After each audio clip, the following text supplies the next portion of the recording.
राष्ट्रपति महोदया की कार के दाहिने ओर रेजिमेंट के कमांडेंट कर्नल अमित बेरवाल अपने घोड़े ग्लोरियस पर मौजूद हैं और बाईं ओर अपने घोड़े सुल्तान पर रेजिमेंट के सेकंड इन कमांड यानी 2IC lieutenant colonel Angad Singh Thind हैं। और इधर कर्तव्य पथ पर सलामी मंच के सामने दुनिया के सबसे बड़े लोकतंत्र के प्रधानमंत्री श्री नरेंद्र मोदी का आगमन हो रहा है। गणतंत्र के 75 वर्ष, संविधान के 75 वर्ष, हमारा गणतंत्र दिवस समारोह और आगमन कर्तव्य पथ पर प्रधानमंत्री श्री नरेंद्र मोदी का 129 हेलीकॉप्टर यूनिट के मी-17 V5 हेलीकॉप्टर कर्तव्य पथ की ओर उड़ान भरते हुए फॉर्मेशन का नेतृत्व कर रहे हैं ग्रुप कैप्टन आलोक अहलावत राष्ट्रीय ध्वज के साथ। उनके पीछे थल सेना के ध्वज के साथ wing commander Shailendra Singh, wing commander Rohit Tiwari भारतीय नौसेना के ध्वज के साथ और विंग कमांडर विनय भारतीय वायुसेना के ध्वज के साथ उड़ान भरते हुए धरती आकाश सब ओर उत्साह के रंग।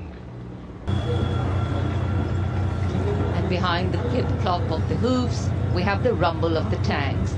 The mechanized columns, leading the mechanized columns, the T-90 Bhishma, the main battle tank, commanded by Captain Navjot Singh Atwal of 74 Armored Regiment, a symbol of India's cutting-edge military prowess. Powerful 125mm smoothbore gun, a 7.62mm coaxial machine gun, and a 12.7mm anti-aircraft gun.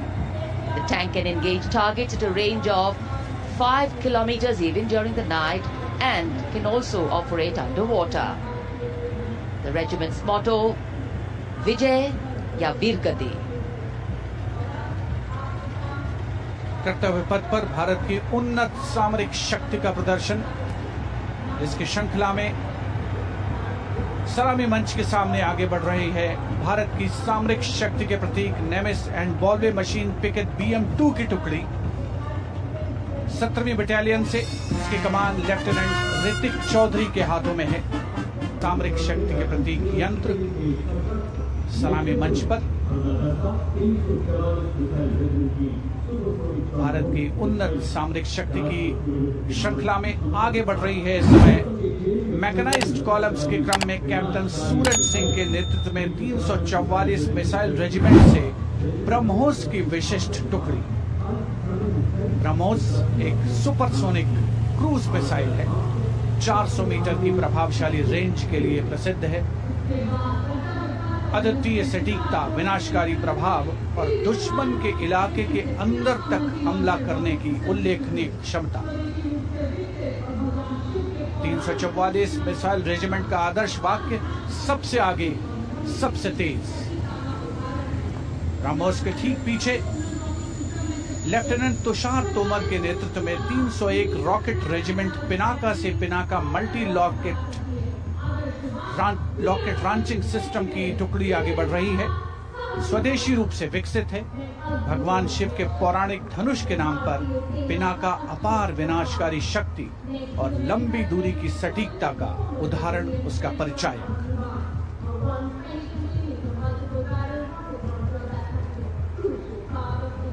And next, approaching the saluting base, BM-21 Agniban. Leading this impressive display is Captain Manoj Chonial of 213 Rocket Regiment. With a range of up to 40 kilometers, it remains a vital asset for targeting enemy positions, logistic hubs. And next coming in, Integrated Battlefield Surveillance System. The system indigenously developed jointly by the Indian Army and Bharat Electronics Limited packs a punch with its ability to integrate all ground-based and aerial-based sensors on a common grid. जी हाँ, निगाहें आकाश की ओर है और वायु विचरण करते हुए, वायु गर्जन करते हुए भारतीय वायुसेना के जांबाज कुछ ही पलों के पश्चात कर्तव्य पथ के ऊपर नजर आएंगे। निगाहें उन्हें ढूंढ रही हैं उत्कंठा के साथ। और यकीनन भारतीय वायुसेना का आदर्श वाक्य नभः स्पृशम दीप्तम चरितार्थ होने की तरह अग्रसर।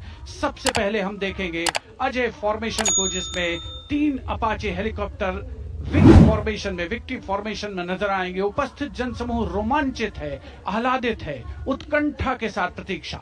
And there you can see the first formation flying in Apache attack helicopters, today led by Group Captain Praveen Sarathi. Flying the other 2 aircraft are Wing Commander Munit Dogra and Wing Commander Gaurav Patania. The Apaches, with its advanced fire control radar, night vision system and arsenal of Hellfire missiles and Hydra rockets, is a formidable force in the battlefield. These fierce attack helicopters are the face of the modern machines in India's leap into the manufacturing advanced of the rotary wing platform. And there you can see Formation Airborne from Air Force Station Hindon, led by Group Captain Praveen Sarathi. The Apache attack helicopters flying in victory formation. Victory formation में तेज खिली हुई धूप और साफ आसमान, वायु गर्जन, वायु विचरण, शौर्य साहस का परिचय। और अब बारी सतलुज फॉर्मेशन की। 2 डॉर्नियर और एक AN-32 transport helicopter, transport aircraft victory formation में उड़ान भरते हुए नजर आएंगे। The Sukhoi 30 air dominance fighter aircraft of the Indian Air Force. PHI is a long-range maritime reconnaissance and anti-submarine warfare aircraft equipped with the state-of-the-art sensors and weaponry, including indigenous equipment, making it the most potent maritime platform. आसमान को चीरते हुए भारतीय वायुसेना के शौर्य और साहस का परिचय। अब बारी है Beam formation. Now gracing the skies is the awe-inspiring beam formation. Leading this majestic display is the C-17 Globemaster, a true embodiment of power, endurance and reliability in the air.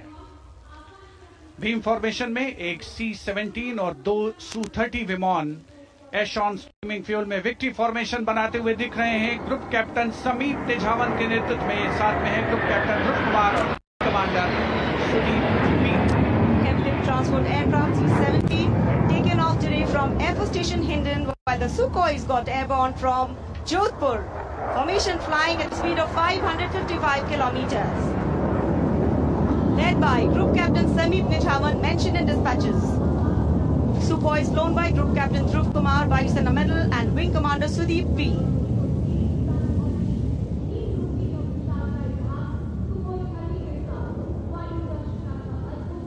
निगाहें आसमान में इन वायु गर्जन करने वाले विमानों को ढूंढ रही हैं और एक के बाद एक हैरत अंगेज कारनामे करते हुए फॉर्मेशन आगे बढ़ते हुए। And now time for faster moves with Jaguars.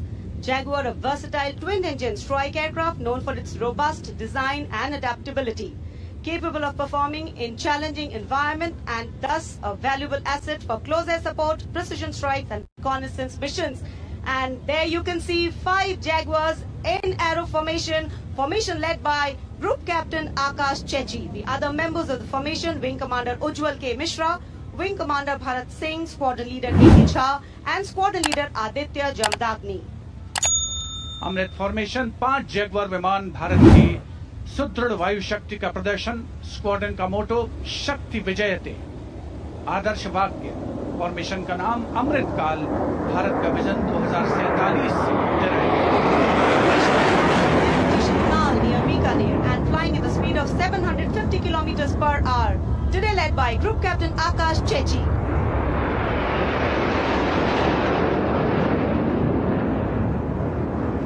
Marvel the choreography of power and precision, each jet being a symbol of the guardianship that keeps our sky sovereign and safeguard. उपस्थित जनसमूह विस्मित है, आह्लादित है, रोमांचित है, प्रसन्न है भारत की इस वायु शक्ति का अवलोकन करके। अमृत फॉर्मेशन के बाद अब बारी होगी वज्रांग फॉर्मेशन की। 6 Rafale, omnipotent fighter aircraft of the Indian Air Force. Undoubtedly, one could say that even the winds along the Kartavya path have stopped to stare at these Rafales. 6 Rafale fighter aircraft flying majestically out in the air, formation led by Squadron Leader Amol Garg, Squadron Leader Mihir Vivek Chaudhary, Squadron Leader Sarthak Kumar, Squadron Leader Mohit Tyagi, Squadron Leader Arun Athare, and Squadron Leader Shivangi Singh, all from 17th Squadron. 17 squadron जिसका आदर्श वाक्य उदयम अस्त्रम 6 Rafale विमान हवा में विलीन होते हुए। And now the audience thrilled to welcome the last but second in the series. We have the Trishul formation. त्रिशूल formation में 3 Su-30 विमान विक्ट्री फॉर्मेशन में उड़ान भरते हुए नजर आएंगे। 900 किलोमीटर प्रति घंटे की रफ्तार से त्रिशूल भगवान शिव का अस्त्र है और बुराई के अंतर का, दुश्मन के संहार का परिचायक। Formation led today by Group Captain Manish Arora, Shaurya Chakra. Other members in the formation are Wing Commander Kunal Kalra and Wing Commander Abhimanyu Singh, all from 15th Squadron. And there you can see the Trishul formation comprising 3 Sukhoi 30 MKI air dominance fighter aircraft flying at a speed of 900 kilometers per hour. 3 Su-30 विमान जिनका विजय नाद सुनकर रोमांच महसूस किया जा सकता है, हवा में विलीन होते हुए त्रिशूल फॉर्मेशन बनाते हुए। Having pulled up, watch the leader going further up and the wingmen spitting to cast a Trishul or a trident up in the air. Formation led by Group Captain Manish Arora. और अब रोमांच की पराकाष्ठा, विजय formation. एक Rafale 900 kilometre प्रति घंटे की रफ्तार से उड़ान भरते हुए 300 मीटर की ऊंचाई पर कर्तव्य पथ के वाटर चैनल पर नजर आएगा। सांसें थाम कर रखिए। And in command of Group Captain Abhishek Tripathi along with Flight Lieutenant. So now here comes the single Rafale flying at 900 kilometers. প্রিয় দর্শক, আমি নয়ন রায় সবাইকে স্বাগত জানিয়ে শুরু করছি আজকের এই গুরুত্বপূর্ণ প্রতিবেদন। দেখতে থাকুন শেষ পর্যন্ত। দর্শক, আপনারা দেখলেন যে গতকালকে আমাদের গণপ্রজাতান্ত্রিক দিবস পালন করা হয়েছে দিল্লিতে। সেখানে উপস্থিত ছিলেন আমাদের প্রধানমন্ত্রী নরেন্দ্র মোদী। এবং আমার প্রশ্ন হচ্ছে, এই ভিডিওটা আপনারা যেটা দেখলেন এবং শুনলেন, এই ভিডিওটা কি আমাদের পাশের দেশ বাংলাদেশ দেখছে, পাকিস্তান কি দেখছে? আর যদি দেখে থাকে তারা কি বলছে? বাংলাদেশ থেকে হুমকি আসছে যে ভারতবর্ষ দখল করে নেব, ত্রিপুরা দখল করে নেব, আসাম দখল করে নেব, কলকাতা 3 দিনের ভিতরে দখল করে নেব। আর সেই সব নেতা পাতি নেতাগুলো, জঙ্গি জেহাদিগুলো এই ভিডিওটাকে দেখছে এবং শুনছে। আর যদি দেখে থাকে বা দেখে থাকেন তাহলে কি বলবেন? ভারতীয় সেনার যে অস্ত্র শস্ত্র এবং সেটা হচ্ছে আপনার স্থলপথ, জলপথ এবং বায়ুসেনা, মিসাইল, অগ্নিকাণ্ড এবং চেতক যেটা রয়েছে এবং যে রেঞ্জের রয়েছে,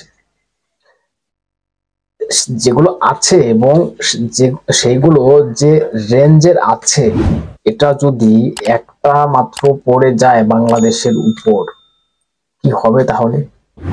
কি হবে তাহলে? বাংলাদেশ যারা আছেন, যারা দেখছেন এই ভিডিওটা, তারা কি ভেবেছেন যে বাংলাদেশের কি হবে যদি এর একটা মাত্র শুধু পড়ে ওখানে বাংলাদেশে? আমি এর জন্যই বলতে আসলাম। আমি বেশি কিছু বলবো না, কিন্তু বলতে আসার কারণ হচ্ছে সেটা আমাদের সেনাদের যা আছে, যে রেঞ্জের সামান আছে, এগুলো দেখুন। এবং ওই বাংলাদেশ এখন বড় বন্ধু পেয়েছে পাকিস্তান, তাই না? পাকিস্তানের হালাত আপনারা কি সেটা জানেন যে আফগানিস্তানের মতন একটা দেশ, সেখানে তাদের কোনো সামরিক শক্তি এবং কোনো শক্তি সেইভাবে নেই, ঠিক আছে? সেই আফগানিস্তান মানে পাকিস্তানের উপর অ্যাটাক করে দিচ্ছে, পাকিস্তানের সেনাদের লক্ষ্য করে সেনার গাড়ির লক্ষ্য করে গাড়ি উড়িয়ে দিচ্ছে, সেনার ঘাটিকে লক্ষ্য মানে গুলি করে করে সেখান থেকে সেনাকে হটিয়ে দিয়ে সেখানে আগুন ধরিয়ে দিচ্ছে। কারা? আফগানিস্তানি যারা সেনা আছেন, তালিবানি সেনা, তারা। এবং আর এই তালিবানিদের কাছে যারা আমাদের ভারতবর্ষের মানে যারা আর্মি আছেন, যারা এই ডিপার্টমেন্টে আছেন, তারা কত শক্তিশালী এটা একবার ভাবুন। এবং সেই পাকিস্তানকে যদি ওরকম একটা দেশ, ওরকম একটা মানে শক্তি মানে কিছুই নেই, তারা অ্যাটাক করে দিচ্ছে। আর সেই পাকিস্তানকে বাংলাদেশ মানে বন্ধু হিসাবে পেয়েছে। মানে এক কথায় বলতে গেলে বড় ভাই আর ছোট ভাই হিসাবে, ঠিক আছে, বড় বাপ হয়েছে, বড় বন্ধু হয়েছে অনেকে বলে। আর সেই পাকিস্তানের অবস্থা কি হবে আর বাংলাদেশের অবস্থা কি হবে, এটাই আমার বলতে আসার উদ্দেশ্য এটাই, ঠিক আছে। দেখুন এবং ভাবুন, শুধরে যান, এখনো শুধরে যান, ঠিক আছে। দর্শক কি বলবেন, আপনাদের গুরুত্বপূর্ণ মতামত জানাবেন কমেন্টস করে, এবং নজর রাখবেন আমাদের চ্যানেলটাকে সাবস্ক্রাইব করে পাশে থাকবেন, এবং যদি কেউ ফেসবুক পেজে দেখে থাকেন পেজটাকে ফলো করে রাখবেন।